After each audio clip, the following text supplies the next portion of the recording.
શું બનાવવાનું છે તૃષાલી આજે? કોબી બટેકાનો સંભારો, ગુવારનું શાક, બટેકાનું શાક, કેરીનો રસ ને રોટલી. શું વાત છે, તો આજ જામો પડી જાય. હું તો હોટલ છે અહીંયા, ફ્લેવર નું મળે, બધી વેરાયટી મળે. શું વાત છે, તો ઈ રસ બનાવતી હતી ને ખાવા કા માંડી? નાખી દઉં, ન ખવાય? નો ખવાય. તું રસ બનાવવા હાટું કેરી લીધી હતી, ખાવા હાટું લીધી હતી? ખાવા હારું જ લઈ આવી, રસ બનાવવા હારું નથી લઈ આવી. એમ?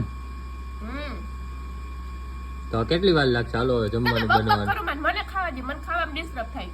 શું થાય? ડિસ્ટર્બ થાય. ડિસ્ટર્બ? ઓ ઇંગ્લિશ. ઇંગ્લિશ તો હવે કેટલી વાર લાગશે એ મને કે ચાલતું.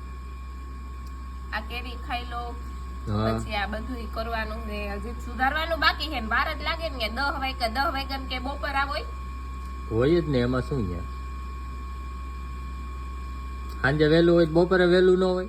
આમ જો તમે કહેતા હતા ને આઈસને છાલમાં કાઈ નથી રહેવા દીધું, બધું ખાઈ ગયું. બસ હા બસ એમ જ હોવું જોઈએ, કઈ મફત નથી આવતી. મને એમ કે મફત આવતી હશે. મફત હજી આવી છે, હજી વાડિયા લટકે છે, આમ આમ લટકે છે, હજી મફત માં આવશે. ખવાઈ જાય. હા તો આમાં છે ને સાફ કરીને ખાવાનું, તો ઈ જેમ તેમ ખાન તો હાલે, કેમ કે ઈ આપણે ફ્રી માં આવેલી હોય. હા એટલે ઈ જલ્દી પતી જાય, વળી પાસે ખોખા ચાલુ થઈ જાય ને કા. ખોખા ઉલારવા છે આને. ખાવાના જોઈએ, 12 મહિને એકવાર આવે છે અહીંયા, દરરોજ આવતી હોય તો કોઈ ન ખાય. બરોબર, હાલો.